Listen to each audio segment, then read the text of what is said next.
Grabe guys. Grabe ang ginawa ni Rosmar kay Diwata. Grabe, pati ako naiyak. Instant millionaire agad si Diwata.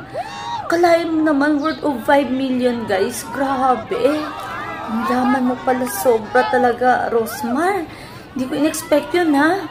Pati ako naiiyak sa mga blessings na na-receive ni Diwata. So, ang masasabi ko lang din kay Diwata, deserve mo talagang matanggap ang mga blessings na yan. And thank you so much, Rosmar, dahil ganyan ka kabait. And then, hindi ko inakala na ganyan, mag-share ka ng ganyang kalaki. And then, ngayon lang din ako nakakita ng ganyan eh.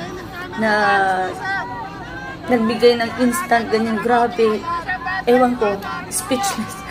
Pati ako naiyak talaga ako habang pinapanood ko ang video to. Grabe talaga guys. Congratulations, Diwata. Deserve mo talaga yan lahat. Deserve mo yan. Sana meron pang matulungan din ni Mang Rosmar. Thank you so much, Mang Rosmar, sa ginawa mo. Ang daming na-inspire. Grabe.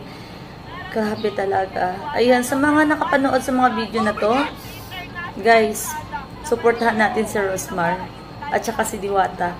Grabe, hindi ako makapaniwala sa ginawa ni Rosmar.